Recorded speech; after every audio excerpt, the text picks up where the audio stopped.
Morning cactus people. We were in B&Q a few days ago and we were having a look at the artificial flowers stuck onto some of the cactus, which they've actually labelled that now, artificial flowers on cacti. We were admiring the real flowers that are pushing up around the artificial flowers and wondering what they were going to do about that. But while we were there, Mrs. Ziggs noticed this one, which is looks like an echinopsis, but as you can see, it's gone cristate across at least two of the heads on there. These ones look reasonably normal. So we thought, we're having that, we're going to have a little look at that. I don't think B&Q wanted to sell it as a cristate thing. It's probably something that happened after they potted them all up. So we brought that home. We're going to have a little look and see what we can do with it. So I took the precaution of getting it out of the pots that has no drainage holes in there, so not ideal for a cactus. In fact, it would kill the cactus pretty quickly if you were to keep it in that. It's been in there for too long, which is it probably went cristate long after they potted it up. As you can see, all the roots are in the bottom there. I don't think, well, I can try and break the pot off, but I don't think I'm going to do very well. No, the pot's not going to break, so I'm going to have to break the roots off, unfortunately. Oh yeah, there's no choice. I'm going to have to just pull that off. They won't come through the little holes there. And have that out. Yeah, he's been in there a long time by the looks of it. So what I'm going to do is strip the peat-based compost, it looks like, off the bottom of that. That's a total mass.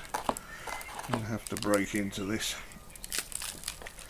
And we don't want to leave the peat-based compost on there because it's totally dry and it won't absorb any water. So the plant will, as we found out, slowly dehydrate until it dies. We don't want that at all. And it looks like I'm going to have to give this a severe root pruning because it's so compact. So give that a good pull off there. Didn't really want to do this. If in an ideal world I would have just repotted it, but this gives you a chance to look for any root mealybugs that may be in there, because a plant very similar to this from B&Q I bought a few years ago, and that was absolutely infested in mealybugs right from the word go. And if you don't notice them, they get out and they infect all the rest of your cactus. We don't want that, do we? So yeah, this fortunately is mealybug free by the looks of it, so that's great. You can see if I hold that a bit closer, the roots are good. That's just that it should have been repotted quite a while ago. Right, what I've done here, I've cleaned this blade with methylated spirits. You could use anything to sterilise it, some sort of alcohol type stuff. So what we'll do, I want to leave the cristate bits on the plant, so I'm going to get the normal bits off. So in fact I'll try and tease them off before cutting. Oh, they might actually come straight off, that's good. Yeah, just a twist, which is better than using a knife. Always good to have something handy if you're starting off doing a video there. Yeah, no mealybugs hiding away in there, which is good. And what I'll do, I'll leave these, I will need to use the knife there.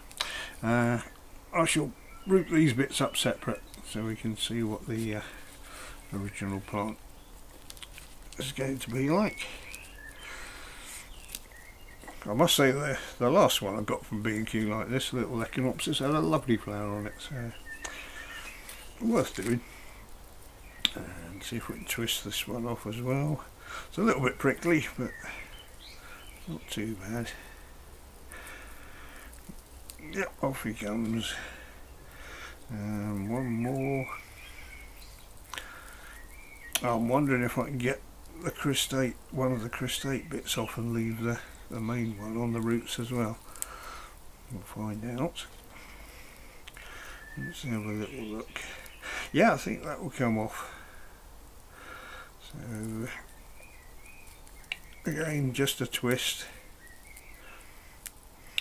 If you can twist them, that's very good. Less chance of infection there.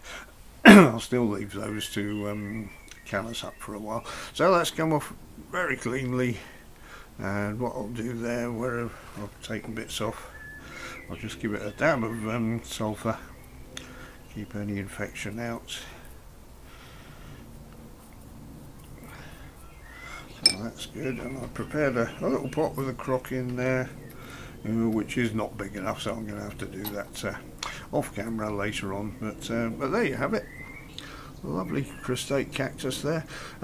This will probably throw out a few more reversions on it while it's growing, but we're simple enough to take those off. So I'll put that into a bigger pot, not the one that came in but hasn't got any holes in, and I'll put a still up at the end of the video. Thank you very much for watching, everyone. Okay, so that's potted up, and I've used a very deep layer of grit on this to protect the parts of the plant where I've taken the cuttings off. I don't want water sitting on those when I do water it. Very important, because I've damaged the roots, as you saw when I was taking it out of the pots. Not to water this for at least a week, possibly 10 days, just to make sure the roots have healed, so fungus doesn't get into the roots and destroy the whole plants. So that's that one. I'm pleased with that. Looks alright, that. Looking forward to it growing.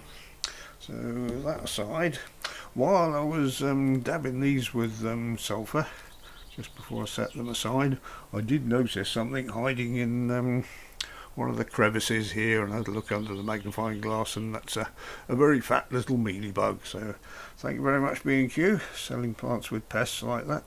Good plan, but it probably means if you don't notice it, the mealybugs will kill the cactus, then you have to go in and buy another one. So very good business plan, unless people start talking about it, of course.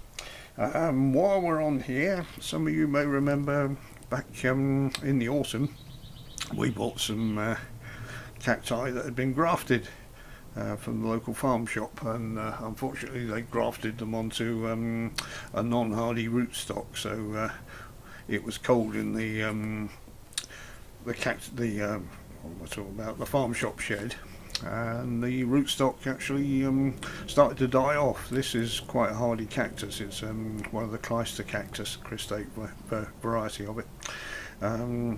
But the rootstock wasn't hardy at all. It was the dragon fruit, which needs to be kept warm in the winter. So we bought a few of these. This one survived, the others didn't make it, unfortunately. But I've just rooted this one up. It's grown its own little roots out the bottom, and I've just potted this up into compost with a dressing on top. So I just thought I'd give you an update on that. So there we go. 2 Cristate cacti, 1 video. What a bargain, eh? Thank you all for watching.